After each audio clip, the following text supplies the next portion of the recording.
The transport ship landed on Station Vareth 7 with a soft hum, and Commander Silthos watched from the observation deck with his 4 eyes narrowed in suspicion. He had received the orders 3 weeks ago, and he still could not believe them. Earth, that small blue world on the edge of known space, had finally been granted a single slot in the Galactic Military Academy. It was a political move, nothing more. The other species on the council had voted yes just to keep the humans quiet, and everyone knew that the human candidate would wash out within the first week. Silthos stretched his crystalline scales and turned to his assistant, a young Mindari with pale silver skin. "Has the human arrived yet?" he asked. "Yes, Commander," the assistant replied, her psychic voice echoing softly in his mind. "She is waiting in the processing hall with the other new recruits." Silthos made his way down the long corridor, his heavy footsteps echoing against the metal floor. The processing hall was filled with the finest young soldiers from across 200 species. There was Krath, a massive thoraxian with 4 arms and skin like dark stone, standing nearly 3 meters tall. There was Silu, a Mindari whose psychic abilities had been measured at the highest levels of her generation. There was Vex, a shale whose scales could shift colors and textures to match any environment perfectly. And then there was the human. Silthos stopped walking when he saw her. She was small. That was his first thought. Corporal Maya Chen stood barely over 1.5 meters tall, with no claws, no armor, no visible weapons of any kind. Her skin looked soft and fragile, her eyes held no special glow, and her body seemed almost childlike compared to the massive warriors around her. She was reading something on her datapad, and did not even look up when he approached. "Corporal Chen," Silthos said, his voice deep and commanding. Maya looked up and smiled, and there was something in that smile that made Silthos pause. It was not fear, which he had expected. It was not nervousness or uncertainty. It was the smile of someone who had just arrived at a party they were very much looking forward to. "Commander Silthos," she said, and her voice was calm and friendly, "thank you for having me here. I have been looking forward to this for months." Around her, the other recruits exchanged glances. Krath let out a rumbling laugh that shook the floor. "This is the human," he said, looking down at her like she was an insect. "I thought they would send a warrior, not a child." Maya turned to look at him, and her smile did not fade. "I am 28 years old," she said, "but I appreciate the compliment." The thoraxian blinked in confusion, not understanding why she was not afraid. Silthos cleared his throat and gestured for everyone to follow him. "You will all receive your quarters assignments and training schedules today," he announced. "The academy program lasts 6 months, and it will test every single one of you to your absolute limits." He paused and looked directly at Maya. "Some of you will not survive." The other recruits stood straighter at this warning, their faces serious and grim. Maya just nodded and said, "Understood, sir." The group was led through the massive station, past training arenas and weapons vaults and medical bays equipped to handle 100 different biologies. Maya asked questions about everything, her curiosity seemingly endless. When they passed the armory, she asked what kind of ranged weapons were permitted. When they passed the environmental training dome, she asked what the maximum gravity setting was. When a senior instructor mentioned something called the Crucible, Maya's eyes lit up with interest. "What is the Crucible?" she asked. The instructor, a scarred Velorian named Thalvex, looked at her with something close to pity. "The Crucible is the final test," he said. "It is a moon-sized training environment that combines every deadly scenario in the known galaxy, and it has a 73% fatality rate across all species." The other recruits went pale at this information. Maya pulled out her datapad and made a note. "Sounds interesting," she said. "I would like to read more about it." Thalvex stared at her for a long moment, then shook his head and walked away. That evening, The recruits gathered in the mess hall for their first meal together. The food was a gray nutritional paste designed to provide optimal energy for all carbon-based life forms. It looked terrible and smelled worse. The other recruits ate in silence, their faces showing disgust at every bite. Maya sat down at an empty table, looked at her plate, and then reached into her bag. She pulled out a small red bottle and shook it over her food. "What is that?" Silu asked, her silver eyes wide with curiosity. "Hot sauce," Maya replied. "I never travel without it." She took a bite and smiled. "Perfect," she said. Krath watched her eat with a mixture of confusion and fascination. "You brought your own food flavoring to a military academy?" he asked. Maya shrugged. "Earth food is boring without spice," she said, "and I figured alien food would be even worse." She held out the bottle toward him. "Want to try some?" Krath hesitated, then extended one of his 4 hands and took the bottle. He shook a few drops onto his food and took a bite. The reaction was immediate. His stone-like face turned a shade of purple, and smoke seemed to rise from his nostrils. He grabbed his water container and drank the entire thing in one desperate gulp. Maya laughed, and it was a warm and genuine sound. "Sorry," she said. "I should have warned you that humans like their food a little intense." Krath stared at her with new eyes. "A little intense," he gasped. "That was like eating fire." "Yeah," Maya said, taking another bite of her own food. "That is the point." Later that night, Commander Silthos sat in his office reviewing the files of all the new recruits. He had saved Maya's file for last, and now he read it with growing unease. Her service record was not remarkable by human standards. She had served as a combat engineer for 6 years, completed several deployments, and received a few commendations for creative problem-solving under pressure. Nothing special. But then he reached the section about her homeworld. Earth, Deathworld Category 12. Dominant Species Classification, Persistence Predator. Environmental Hazards, Extreme Temperature Variations, High UV Radiation, Dangerous Fauna on every continent, Unpredictable weather patterns, Seismic activity, and a history of mass extinction events. Warning note at the bottom of the file: do not underestimate. Silthos leaned back in his chair and thought about the small human woman who had smiled when told about a 73% fatality rate. He thought about how she had brought her own hot sauce to an alien space station. He thought about how she had laughed when a 3-meter-tall warrior had been defeated by her food. For the first time in his long career, Commander Silthos felt something he could not quite name. It might have been curiosity, or it might have been fear. He closed the file and stared out the window at the stars, wondering what exactly the humans had sent to his academy. The first trial began at dawn, and the recruits gathered outside the environmental endurance chamber with nervous energy buzzing in the air. Instructor Vela, a scarred veteran with missing scales along her jaw, stood before the massive metal door and explained the rules in a voice that carried no warmth. "Inside this chamber, you will experience every extreme condition known to galactic military operations," she said. "Scorching heat, freezing cold, low oxygen, high gravity, and radiation bursts will cycle through without warning." She paused and looked at each recruit with cold eyes. "Your goal is simple.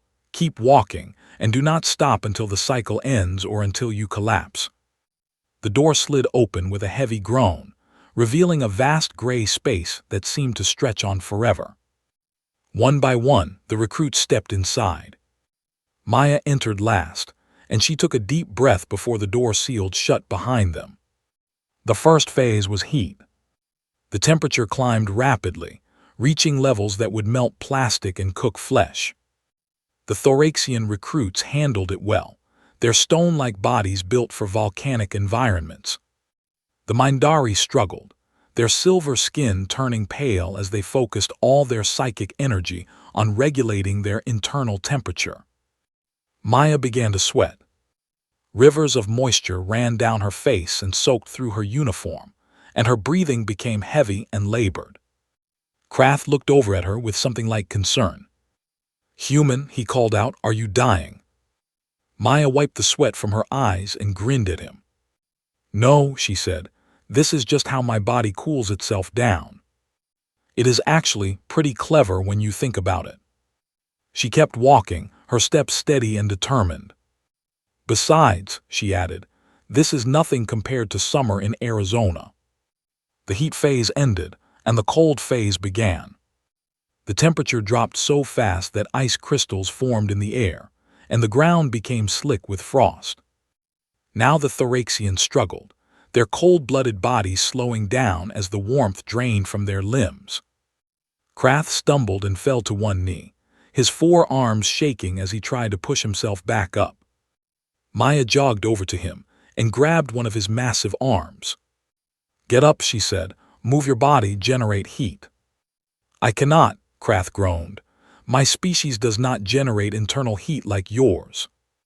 Maya thought for a moment, then started doing jumping jacks right there in front of him. "Copy me," she said. "Move your arms and legs. The motion will warm your muscles even if your body does not make its own heat."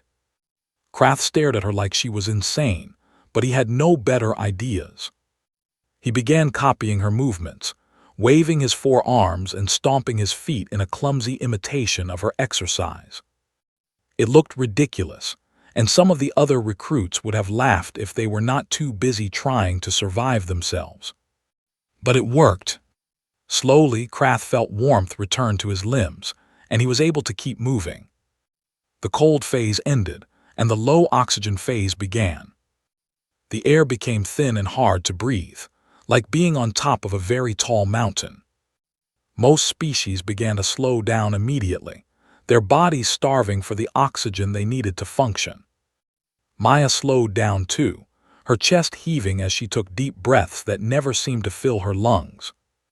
But she did not stop.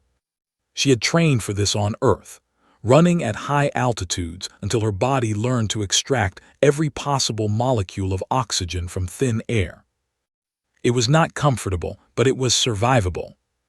The gravity phase came next, and this was where the real damage happened. The gravity increased to twice normal, then 3 times, then 4. At 2.3 times normal gravity, Krath collapsed and could not get back up. At 2.7 times normal gravity, 3 shale recruits went down. At 3 times normal gravity, even the strongest species were crawling on their hands and knees.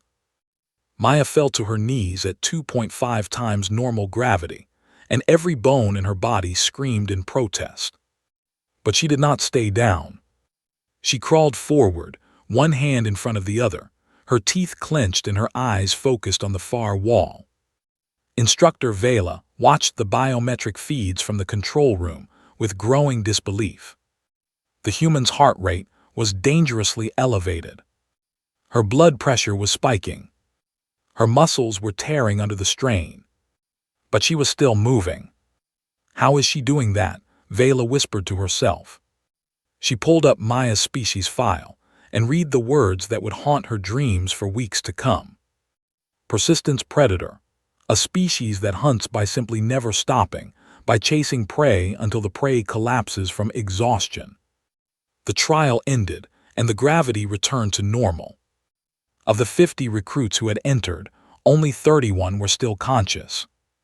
Maya lay on the floor for a long moment, breathing hard, her entire body aching with a pain she had not felt since basic training.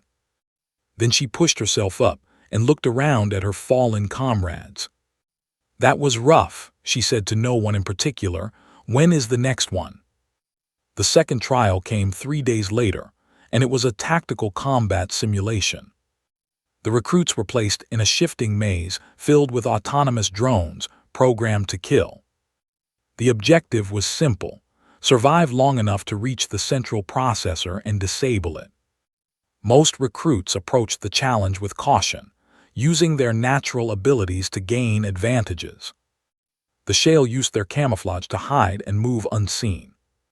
The Mindari used their psychic powers to sense the drones before they could attack. The Thoraxians used their incredible strength to smash through obstacles and overpower the machines. Maya had none of these advantages. She was not invisible, she could not read minds, and she was not strong enough to punch through metal. So she did something that no one expected. She ran directly into the kill zone. The drones opened fire immediately, and energy bolts scorched the air around her. Maya dove behind a wall, grabbed a broken metal panel from the ground, and used it as a shield.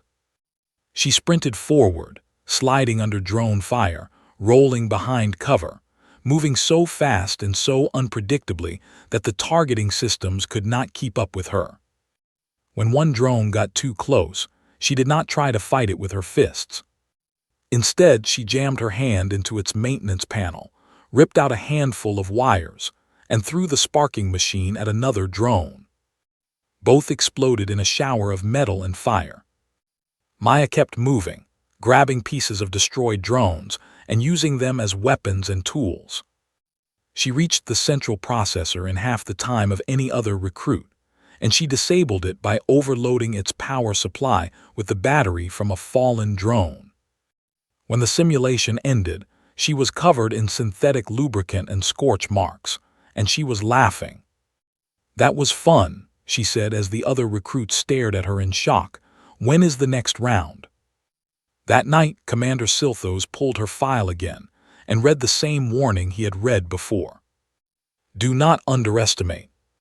He was beginning to understand what that meant. Humans were not the strongest species in the galaxy. They were not the fastest or the smartest or the most psychically gifted. But they had something that no other species seemed to possess in such abundance. They simply refused to stop. And that, Silthos realized with growing unease, might be the most dangerous ability of all. Word spread through the academy like fire through dry grass. The human was not just surviving. She was thriving. In the combat simulations, she had the fastest completion time. In the endurance trials, she outlasted species twice her size. In the tactical exercises, she found solutions that no one else had ever considered. And she did it all with a smile on her face, as if the deadliest training program in the galaxy was nothing more than an interesting challenge. The other recruits did not know what to make of her. Krath found Maya in the mess hall one evening, sitting alone and reading something on her datapad. He sat down across from her, with a heavy thud that shook the table. "Human," he said, his deep voice rumbling like distant thunder, "I need to know your secret." Maya looked up and raised an eyebrow. "My secret?" she asked. "Yes," Krath said, leaning forward with intense curiosity in his 4 eyes. "How do you do it? How do you keep going when everyone else falls?" Maya thought about the question for a long moment. "I do not know if there is a secret," she said finally. "On Earth, we learned a long time ago that we are not the strongest or the fastest. We cannot fly, we have no armor, and we are not venomous." She shrugged. "So we learned to be stubborn instead. We learned that if you just keep going, eventually everything else gets tired before you do." Krath stared at her, trying to understand.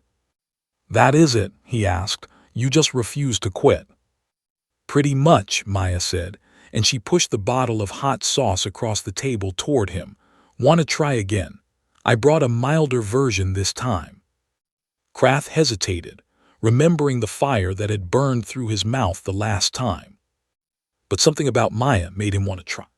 He shook a few drops onto his food and took a careful bite. This time the heat was intense but bearable, a warm glow that spread through his chest. "It is actually not terrible," he admitted. Maya grinned. "See," she said, "everything gets easier the second time." In another part of the station, Silu the Mindari was having a very different experience with the human. During a joint training exercise, she had attempted to read Maya's mind to better coordinate their movements. It was a standard technique that Mindari used with all their teammates. But when Silu reached into Maya's consciousness, she found something she had never encountered before. The human mind was chaos. There were multiple thoughts running at the same time, overlapping and contradicting each other in a storm of noise and emotion. There were memories that flickered past too fast to grasp, fears and hopes tangled together like knotted rope, and underneath it all, there was music. Loud, aggressive, screaming music that pounded through Maya's thoughts like a heartbeat. Silu pulled back with a gasp, her silver skin turning pale. "What was that?" she demanded, staring at Maya with wide eyes. Maya looked confused for a moment, then understanding dawned on her face. "Oh," she said, "sorry about that. I should have warned you that human minds are kind of messy." "Messy?" Silu repeated. "That was not messy. That was a hurricane of madness." Maya laughed and reached into her pocket, pulling out a small device with wires attached. "Here," she said, holding out the earbuds. "This is the music that was playing in my head. It is called metal, and I listen to it when I need to focus." Silu took the earbuds with trembling hands and placed them in her ears. The sound that poured into her mind was unlike anything she had ever experienced. It was loud and fast and violent, but there was a pattern to it, a structure beneath the chaos. "This helps you focus?" she asked in disbelief. "Yeah," Maya said with a shrug, "you get used to it." But not everyone at the academy was fascinated by the human. In the halls of power, a coalition of species was growing increasingly concerned. Senator Veth of the Valorian High Council called an emergency meeting with the Academy's governing board. "The human must be removed," he declared, his crystalline scales flashing with anger. "She is too dangerous, too unpredictable. Allowing her to compete in the Crucible would be a mistake." Commander Silthos stood before the board and defended his recruit. "She has broken no rules," he said. "Her performance has been exceptional by every measure." "That is precisely the problem," Senator Veth replied. "A species with no natural weapons should not be able to outperform warriors bred for combat. Something is wrong here." The debate continued for hours, but in the end, they could find no legitimate grounds to remove Maya from the program. She had done nothing wrong. She was simply better than anyone had expected. But Senator Veth had another plan. His nephew, Thalvex, was a senior instructor at the academy, and he was considered one of the finest warriors of his generation. If the coalition could not remove the human through politics, they would remove her through combat. The challenge came the next morning. Thalvex approached Maya in front of all the recruits and threw a ceremonial glove at her feet. "Human," he said, his voice dripping with contempt, "I challenge you to an honor duel. If you lose, you will withdraw from the academy and return to your pathetic little planet." Maya looked down at the glove, then back up at the towering Valorian. He was twice her height, covered in razor-sharp crystalline scales, and his right arm held a blade that seemed to grow directly from his flesh. She picked up the glove. "And if I win?" she asked. Thalvex laughed, and the sound was cold and cruel. "You will not win," he said, "but if by some miracle you do, I will personally apologize to your entire species." Maya nodded slowly. "Deal," she said. The duel took place that afternoon in the main training arena. Thousands of recruits and instructors gathered to watch, and the tension in the air was thick enough to taste. Maya was given a standard training staff made of reinforced metal. Thalvex had his crystalline blade and decades of combat experience. The signal to begin was given, and Thalvex moved like lightning. He was impossibly fast, his blade singing through the air in deadly arcs that Maya could barely see. She blocked the first strike, but the impact sent shockwaves through her arms. She blocked the second strike, and her staff cracked down the middle. The third strike slipped past her guard and opened a cut along her shoulder, sending red blood splashing onto the arena floor. The crowd gasped. Human blood looked so fragile, so bright against the gray metal floor. Thalvik smiled. "Yield," he said, "and I will make your death quick." Maya looked at the blood running down her arm, and something changed in her eyes. She dropped her broken staff. Thalvik lunged forward for the killing blow. And Maya stepped inside his reach and slammed her forehead directly into his face. The impact was devastating. Crystalline scales shattered, and Thalvik stumbled backward with a roar of pain and confusion. Before he could recover, Maya grabbed his blade arm, twisted it at an angle that should have been impossible, and drove her knee into the joint. Thalvik fell. Maya stood over him, breathing hard, blood still dripping from her wound. The arena was completely silent. "Humans do not stop when we are hurt," she said, loud enough for everyone to hear. "We get angry." She reached down and offered her hand to help Thalvik to his feet. He stared at her hand for a long moment, his pride warring with something else, something he could not name. Finally, he took it. Maya pulled him up, and for the first time since she had arrived at the academy, she saw something other than contempt in his eyes. She saw respect, and maybe just a little bit of fear. The crucible was not a test. It was a death sentence, wrapped in the language of military training. Maya stood with the other recruits on the observation deck of the transport ship, watching as the moon-sized artificial environment grew larger in the viewport. It was a patchwork nightmare of different biomes stitched together, without any concern for logic or mercy. There were deserts that could boil water in seconds, forests filled with predators engineered to kill, radiation zones that would cook flesh from bone, and gravity wells that could crush a body into paste. 50 recruits would enter.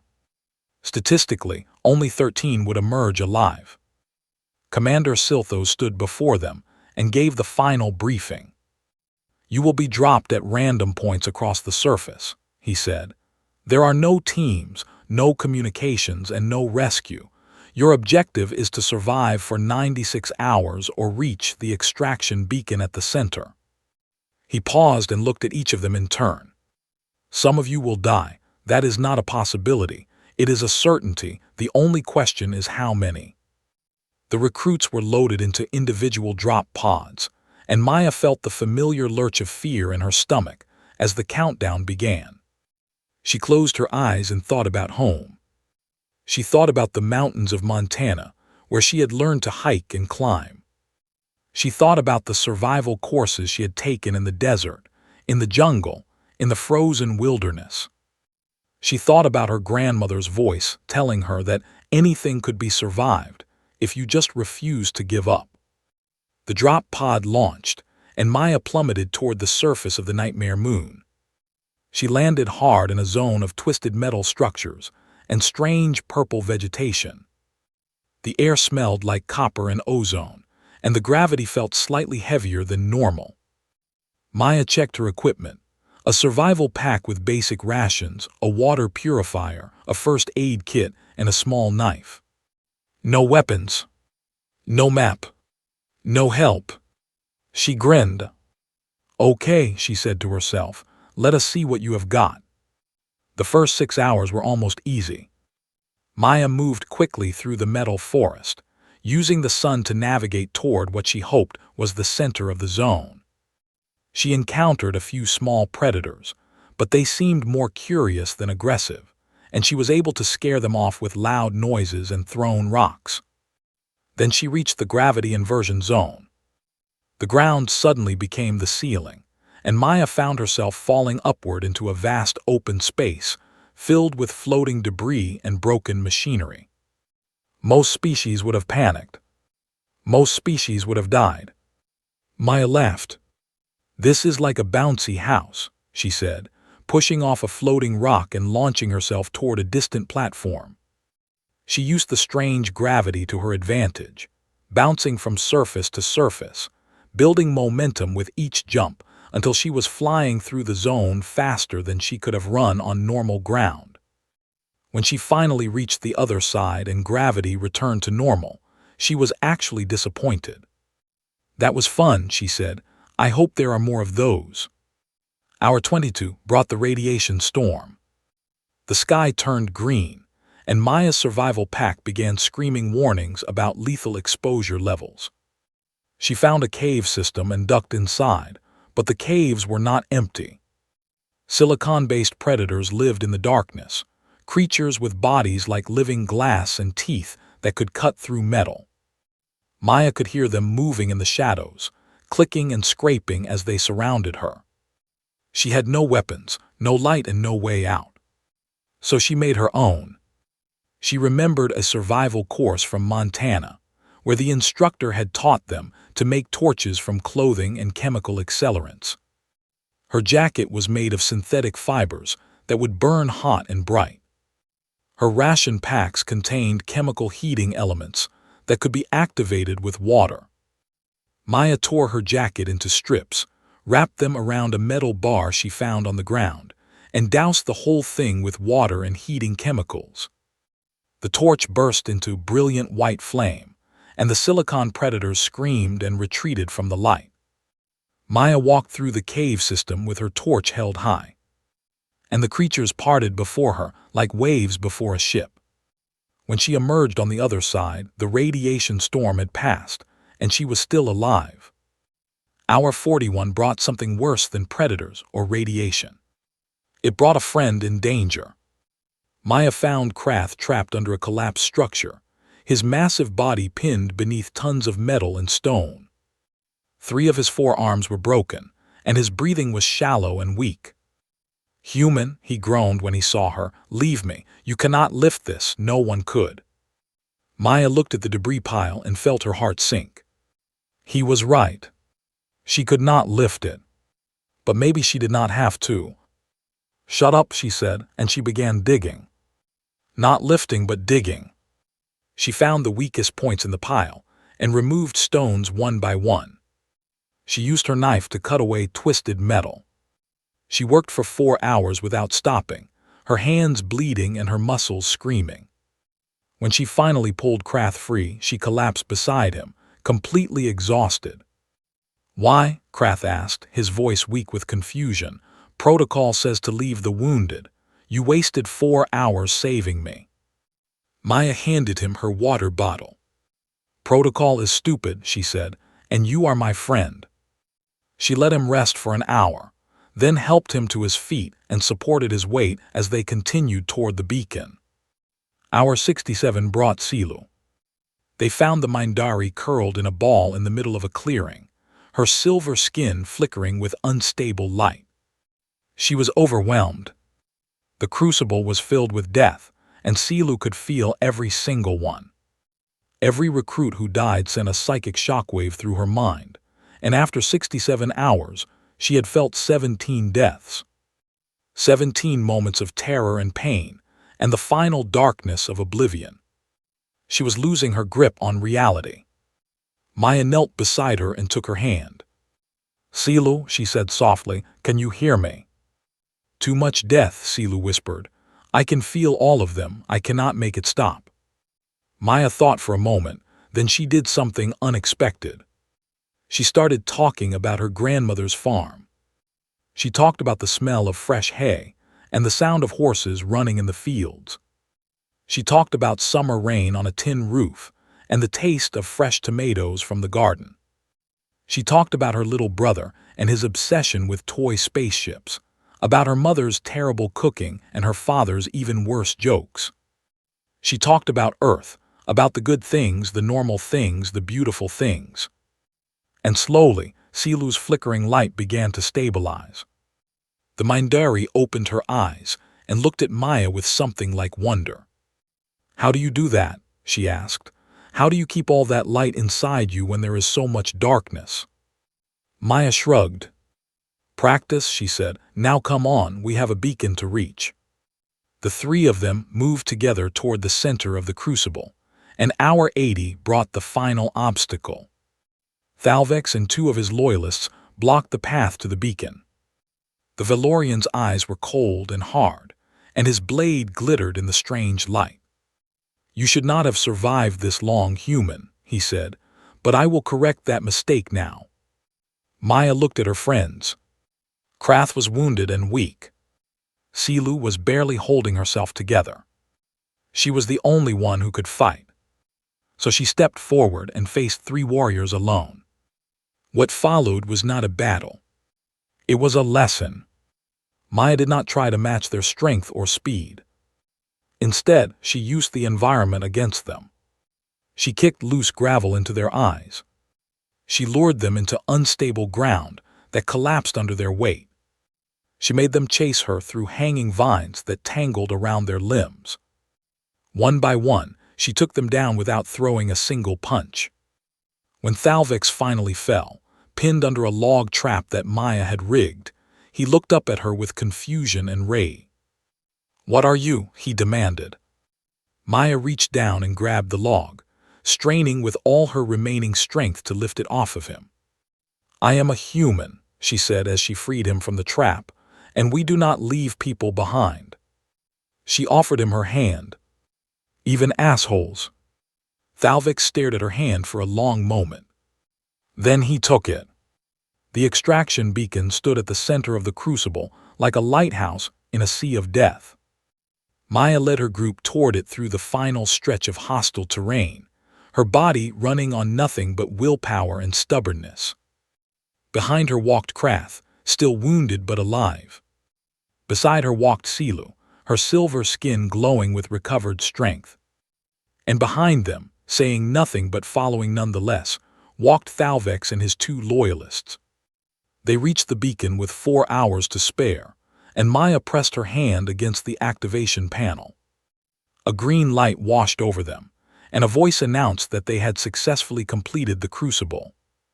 Maya sat down on the ground and let out a breath she felt like she had been holding for 4 days.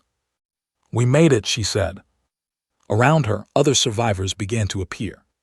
Some had reached the beacon before her, and others arrived in the hours that followed. By the time the final count was taken, 23 recruits had survived. It was the highest survival rate in 200 years of Crucible history. Commander Silthos met the survivors at the transport ship, and his crystalline scales shimmered with something that might have been pride. He walked among them, checking their injuries and offering words of encouragement. When he reached Maya, he stopped and looked at her for a long moment. "The reports say you saved 7 recruits during the Crucible," he said, "including 3 who had previously tried to have you removed from the academy." Maya shrugged, too tired to do anything else. "They needed help," she said. "That is what you do when someone needs help." Silthos nodded slowly. "Most species would not see it that way," he said. "Most species would have left them to die." "Then most species are doing it wrong," Maya replied. 1 week later, the graduation ceremony was held in the Grand Hall of Station Verath 7. Thousands of dignitaries from across the galaxy had gathered to witness the event, and the surviving recruits stood in perfect formation as Commander Silthos called their names one by one. When he called Maya's name, the hall fell silent. She walked forward, her uniform crisp and her wounds mostly healed, and stood before the commander as he presented her with the Verath Star. It was the Academy's highest honor, given only to those who showed exceptional courage, skill, and leadership. Maya tried to refuse. "I just did what anyone would do," she said. Commander Silthos shook his head. "No," he said, his voice carrying across the silent hall, "you did what humans do, and we are only now beginning to understand what that means." He pinned the star to her chest, and the hall erupted in applause. But the ceremony was not the end of the story. Far from the Academy, in the halls of the Galactic Council, a very different kind of meeting was taking place. Admiral Verath, the oldest and most respected military leader in known space, sat in his private chamber and watched footage from the Crucible. He had seen 1,000 species rise and fall during his long life. He had watched empires crumble and civilizations burn. He thought he had seen everything the galaxy had to offer. But he had never seen anything like this. On the screen, Maya was teaching Krath how to skip stones across a lake of liquid mercury. The Thoraxian was getting frustrated, his stones sinking immediately while Maya's bounced 3 or 4 times before disappearing.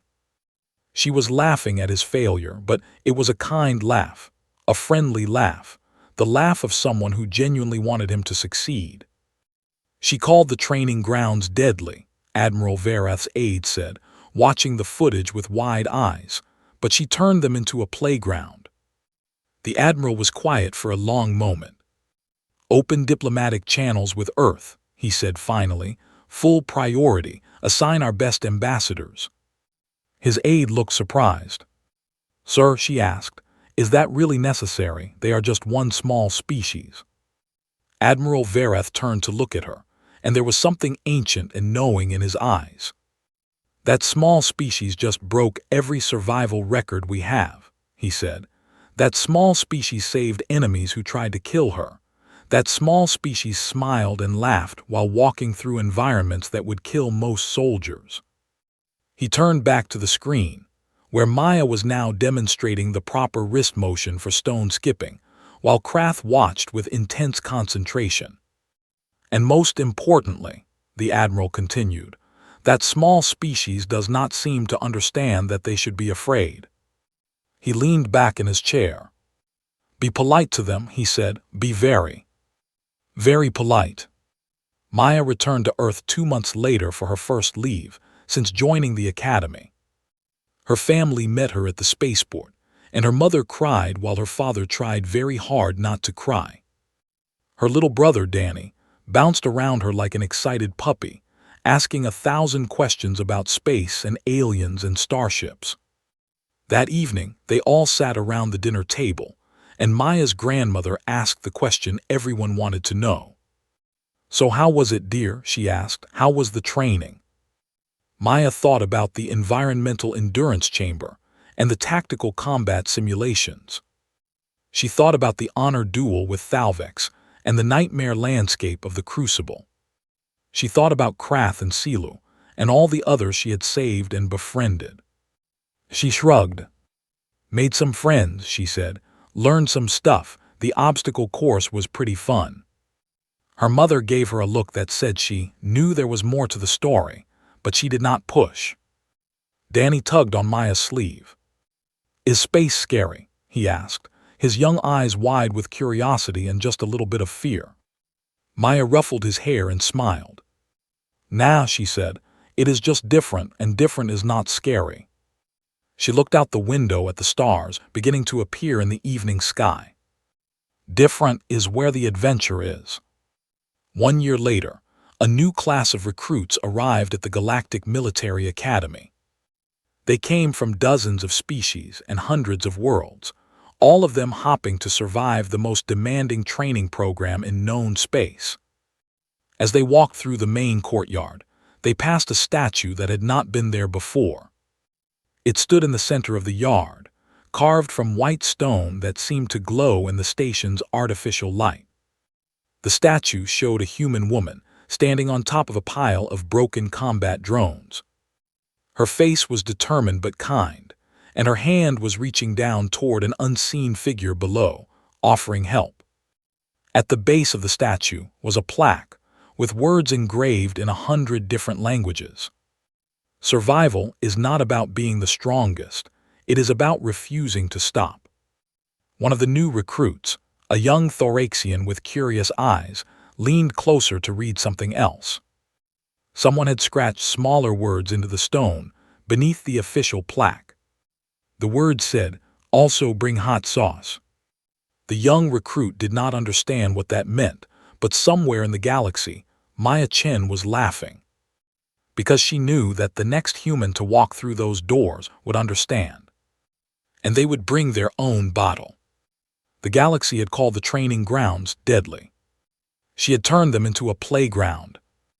And now the galaxy was starting to realize that maybe, just maybe, they had underestimated humanity all along. Not because humans were the strongest or the fastest or the smartest, but because humans refused to give up, refused to leave their friends behind, and refused to stop smiling even when the universe tried its hardest to break them. That was the real secret of humanity. That was what made them special. And the galaxy was only beginning to understand what that meant. Somewhere out in the stars, a new adventure was waiting. And Maya Chen was ready to face it. With a smile on her face and hot sauce in her pocket,